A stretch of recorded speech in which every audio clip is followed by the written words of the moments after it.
बच्चों कक्षा 6 में भी हमने ऐसा ही अध्याय किया था, सममिति। वहां पर हमने सीखा था कि किस प्रकार हमारी आसपास की वस्तुएं सम्मित होती हैं, जैसे कि इमारतें, फूल, तितलियां, मधुमक्खी का छत्ता, ये सभी क्या है, सम्मित हैं। और इस प्रकार हम इनकी सम्मित रेखाएं भी बना सकते हैं। बच्चों कक्षा 6 में हमने कुछ क्रियाकलाप भी किए थे, जहां पर हमने सममिति का उपयोग करके बहुत सुंदर पैटर्न बनाए थे, जैसे कि हमने इंक ब्लॉट डेविल बनाए और कागज को काट कर बहुत सुंदर सुंदर पैटर्न बनाए। हमने ये भी सीखा कि किस तरह कलाइडोस्कोप द्वारा बने पैटर्न भी सम्मित होते हैं। बच्चों कुछ आकृतियों की एक ही सम्मित रेखा होती है और कुछ की अनेक। सबसे पहले हम जानते हैं कि समबाहुभुज की सम्मित रेखाएं कितनी होती हैं। पहले तो ये देखें कि समबाहुभुज होता क्या है। बच्चों बहुभुज एक सरल बंद वक्र होता है जो केवल रेखाखंडों से बना होता है, और सम का मतलब कि सभी भुजाएं बराबर होती हैं। तो आइए सबसे पहले बात करते हैं एक सम त्रिभुज की, जिसे हम समबाहु त्रिभुज भी कहते हैं। बच्चों हमने कक्षा 6 में किया था कि एक समबाहु त्रिभुज की 3 सम्मित रेखाएं होती हैं और वे त्रिभुज के किसी शीर्ष और सामने वाली भुजा के मध्य बिंदु से गुजरती हैं। आइए अब एक वर्ग की बात करते हैं। वर्ग एक 4 भुजाओं वाला समबाहुभुज है, तो इसकी कितनी सम्मित रेखाएं होंगी? बच्चों इसकी 4 सम्मित रेखाएं होती हैं, एक क्षैतिज, एक ऊर्ध्वाधर और 2 इस तरह से विकर्ण के अनुदिश। 5 भुजाओं वाले समबाहुभुज के बारे में आप क्या कहेंगे? बच्चों आप जानते हैं कि 5 भुजाओं वाले समबाहुभुज यानी समपंचभुज की 5 सम्मित रेखाएं होती हैं और प्रत्येक सम्मित रेखा किसी एक शीर्ष और सामने वाली भुजा के मध्य बिंदु से गुजरती है। आइए अब इस 6 भुजाओं वाले समबाहुभुज या फिर समषटभुज को देखें। निश्चय ही इसकी 6 सम्मित रेखाएं हैं। बच्चों हमने जो भी बहुभुज की सम्मिति के बारे में किया, इसकी पुष्टि आप कागज पर इन आकृतियों को काटकर और फिर मोड़कर कर सकते हैं। आइए कुछ ऐसे बहुभुजों की बात करें जिनकी भुजाओं की लंबाई बराबर ना हो। जैसे कि आप इस समद्विबाहु त्रिभुज को देखें। बच्चों हम जानते हैं कि समद्विबाहु त्रिभुज की 2 भुजाएं समान होती हैं और तीसरी भुजा असमान होती है। क्या आप अनुमान लगा सकते हैं इसकी कितनी सम्मित रेखाएं होंगी? जी हाँ, इसकी एक ही सम्मित रेखा होगी जो उस शीर्ष में से गुजरेगी, जो कि 2 समान भुजाओं के बीच है और सामने वाली भुजा के मध्य बिंदु से भी गुजरेगी। अब एक और आकृति विषमबाहु त्रिभुज को देखें। ये स्पष्ट है इसकी कोई सम्मित रेखा नहीं है। आइए अब इस आयत को देखें। आप जानते हैं कि आयत एक ऐसा चतुर्भुज है जिसमें सम्मुख भुजाएं बराबर और समांतर होती हैं। साथ ही साथ प्रत्येक कोण 90 डिग्री का होता है। तो बच्चों एक आयत की कितनी सम्मित रेखाएं होती हैं? एक सम्मित रेखा क्षैतिज रेखा है जो इस तरह से मध्य से गुजरती है, और दूसरी रेखा ऊर्ध्वाधर होगी जो इस तरह बिल्कुल मध्य से निकलेगी। अब हम देखते हैं समचतुर्भुज को। बच्चों समचतुर्भुज की सारी भुजाएं बराबर होती हैं और विकर्ण लंब होते हैं, तो इसकी सम्मित रेखाएं कितनी होंगी? बच्चों इसकी 2 सम्मित रेखाएं होंगी, इनके विकर्णों के अनुदिश। आइए अब जरा इस समांतर चतुर्भुज के बारे में चर्चा करते हैं। आप जानते हैं कि एक समांतर चतुर्भुज में सम्मुख भुजाएं बराबर और समांतर होती हैं। बच्चों एक समांतर चतुर्भुज की कोई सम्मित रेखा नहीं होती, यानी कि हम एक ऐसी कोई रेखा नहीं बना सकते जो इस चतुर्भुज को 2 समान हिस्सों में बांट दे। अब इस आकृति को देखें। ये कौन सी आकृति है बच्चों?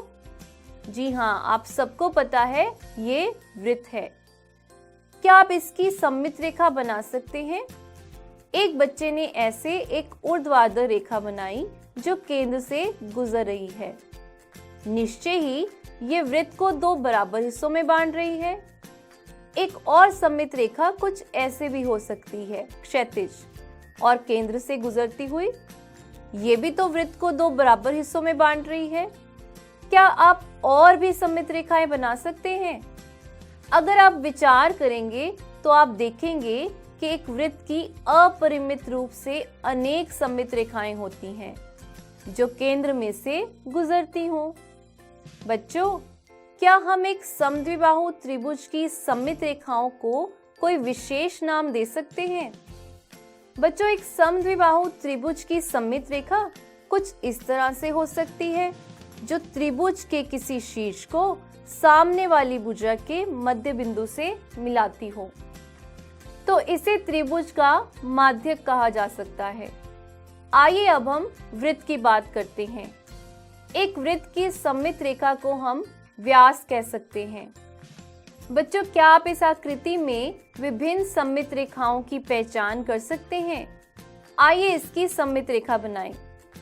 तो ये इसकी पहली सममित रेखा है, ये दूसरी और ये तीसरी। तो हम कह सकते हैं इस आकृति की 3 सममित रेखाएं हैं। आइए अब इस आकृति को देखें। बच्चों, इसकी 4 सममित रेखाएं हैं, एक क्षितिज, एक ऊर्ध्वाधर और 2 उस वर्ग के विकर्णों के अनुदिश जो बीच में है। तो बच्चों, इसकी 4 सममित रेखाएं हुई। बच्चों, रैखिक सममिति की अवधारणा का दर्पण परावर्तन से निकट का संबंध है। एक आकार में रैखिक सममिति तब होती है जब उसका एक आधा भाग दूसरे भाग का दर्पण प्रतिबिंब हो। आइए देखते हैं कैसे। तो बच्चों, मैंने एक कागज के टुकड़े पर आधा अक्षर ए बनाकर उसे काट लिया है और अब मैं उसे इस दर्पण के साथ इस तरह रखूंगी। तो बच्चों, हमने पाया कि ये कागज का टुकड़ा अपने प्रतिबिंब के साथ मिलकर पूरा अक्षर ए बना रहा है। तो ये दर्पण रेखा इस अक्षर ए की सममिति रेखा हुई। आइए अब इस त्रिभुजाकार कागज के टुकड़े को देखें। अगर हम इसे दर्पण के पास रखें तो हम पाएंगे कि ये कागज वाला त्रिभुज अपने प्रतिबिंब के साथ मिलकर एक और बड़ा त्रिभुज बना रहा है। बच्चों, क्या आप बता सकते हैं ये कौन से प्रकार का त्रिभुज होगा? जी हाँ, ये एक समद्विबाहु त्रिभुज होगा। और ये कागज का टुकड़ा जब दर्पण के पास रखें तो हमें एक षट्भुज मिल रहा है। तो प्रतिबिंब इस आकृति को पूरा कर रहा है। तो हम कह सकते हैं कि दर्पण रेखा इस षट्भुज की सममित रेखा होगी। आइए अब इस अर्धवृत्त को देखें। इसे दर्पण के पास रखें तो इस तरह वृत्त पूरा हो गया और हम कह सकते हैं कि दर्पण रेखा इसकी सममित रेखा है। बच्चों, आओ एक प्रश्न करते हैं। दी गई आकृति में दर्पण रेखा बिंदुकित रेखा के रूप में दी गई है। बिंदुकित रेखा में प्रत्येक आकृति का परावर्तन करके प्रत्येक आकृति को पूरा कीजिए। बच्चों, यहाँ पर बिंदुकित रेखा दर्पण रेखा को दर्शाती है और हमें बायां हिस्सा दे रखा है। इसे पूरा करने के लिए हम दायां हिस्सा कुछ इस तरह बनाएंगे। अब यहाँ एक और आकृति दी है जहां पर बिंदुकित रेखा दर्पण रेखा या सममित रेखा है और हमें बायां हिस्सा दे रखा है। तो इसे पूरा करने के लिए हम इस तरह बनाएंगे ताकि ये बिंदुकित रेखा अंत में पूरी आकृति की सममित रेखा रहे। तो हम कह सकते हैं कि दर्पण परावर्तन से हम रैखिक सममिति का चित्रण कर सकते हैं। बच्चों, आप कोई ऐसा अंग्रेजी वर्णमाला का अक्षर बता सकते हैं जो एक ऊर्ध्वाधर दर्पण के अनुदिश सममित हो? बच्चों, ए एक ऐसा अक्षर है जो कि एक ऊर्ध्वाधर दर्पण के अनुदिश परावर्तन सममिति दर्शाता है। क्या आप किसी और अक्षर के बारे में ऐसा कह सकते हैं? एम के बारे में आपका क्या विचार है? जी हाँ, एम एक ऐसा अक्षर है जो कि ऊर्ध्वाधर दर्पण के अनुदिश सममित होता है। बच्चों, क्या आप कोई ऐसा अक्षर बता सकते हैं जो कि एक क्षैतिज दर्पण के अनुदिश सममित हो? आइए जरा इस अक्षर बी को देखें। स्पष्ट रूप से अगर हम एक क्षैतिज रेखा इस तरह से बनाएं तो ऊपर और नीचे वाला हिस्सा बिल्कुल समान है, तो हम कह सकते हैं कि B एक क्षैतिज दर्पण के अनुदिश सममित है। इसी तरह अक्षर C को देखें। इसमें भी हम कह सकते हैं कि केवल क्षैतिज रेखा ही सममित रेखा है।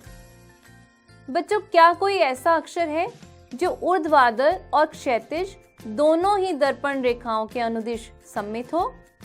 बच्चों, ये आप खुद पता करें। बच्चों, इस आकृति को देखें। इस आकार को इस तरह पूरा कीजिए ताकि वे आकार दर्पण रेखाओं के अनुदिश सममित हो।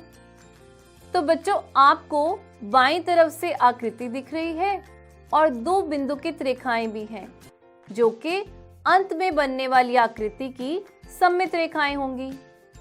चूंकि यहाँ ऊर्ध्वाधर सममित रेखा है, तो बायां और दायां हिस्सा बिल्कुल बराबर होगा। तो हम कुछ इस तरह से दायां हिस्सा बनाएंगे। अब हमें पता है कि क्षैतिज रेखा पूरी बनने वाली आकृति की सममित रेखा होगी, तो ऊपर और नीचे वाला हिस्सा बराबर होगा। तो इस तरह हमें पूरी आकृति मिलेगी। बच्चों, एक और प्रश्न है। दी गई आकृति को इस तरह पूरा कीजिए ताकि वे आकार दर्पण रेखाओं के अनुदिश सममित हो। तो बच्चों, ये प्रश्न आप खुद करेंगे। बच्चों, दर्पण परावर्तन के साथ कार्य करते समय ये ध्यान रखना चाहिए कि एक आकृति के अभिमुखों में दायां बायां परिवर्तन हो जाता है, यानी दायां हमें बायां नजर आता है और बायां हमें दायां नजर आता है। बच्चों, आप देख सकते हैं कि ये एक कैंची है जिसके दाएं हिस्से पर मैंने गुलाबी रंग किया है, लेकिन जब हम दर्पण में इसका प्रतिबिंब देखें तो आपको पता चलेगा कि प्रतिबिंब के बाएं हिस्से पर रंग लगा है। तो इससे हमें क्या पता चला? हमें पता चला कि परावर्तन होने पर दायां बायां बन जाता है और बायां दायां बन जाता है। बच्चों, आओ एक छेद करने वाला खेल खेलते हैं। मेरे पास एक कागज है जिसे मैं बीच में से कुछ इस तरह मोड़ देती हूँ। अब मैं इसमें एक छेद बनाऊंगी। आप ये छेद देख सकते हैं। जब हम कागज को खोलेंगे तो आपको दो छेद मिलेंगे जो इस रेखा के अनुदिश सममित हैं। तो हम कह सकते हैं कि ये रेखा इन दो छेदों के लिए सममित रेखा है। बच्चों, अब जरा इस आकृति को देखें। इस कागज पे छेद कर रखे हैं। क्या आप इन छेदों के लिए सममित रेखा बना सकते हैं? निश्चय ही इसकी एक ही सममित रेखा है, इस तरह की। अब इस आकृति को देखें, जो एक त्रिभुज है जिसके बीच में दो छेद हैं। निश्चय ही इसकी एक सममित रेखा होगी जो इन छेदों के बीचों बीच गुजरती हो। अब जरा इस वृत्त को भी देखें। इसमें कितने छेद हैं? 4। निश्चय ही इसकी दो सममित रेखाएं होंगी। कौन कौन सी? एक क्षैतिज और एक ऊर्ध्वाधर। बच्चों, यदि किसी आकृति में कोई छेद और सममित रेखा दी हो तो क्या आप दूसरा छेद ज्ञात कर सकते हैं? आइए जरा इस वर्ग को देखते हैं, जहां सममित रेखा भी दी है और ये छेद भी दे रखा है। तो आपको एक ऐसा छेद बनाना है कि प्राप्त आकृति की यही सममित रेखा हो। तो बच्चों, दूसरा छेद यहाँ होगा। अब आपके लिए एक प्रश्न है। ये एक त्रिभुज है जिसमें ये सममित रेखा है और ये छेद बना हुआ है। तो आपने ज्ञात करना है कि दूसरा छेद कहाँ होगा। तो बच्चों, ये प्रश्न आप खुद करेंगे।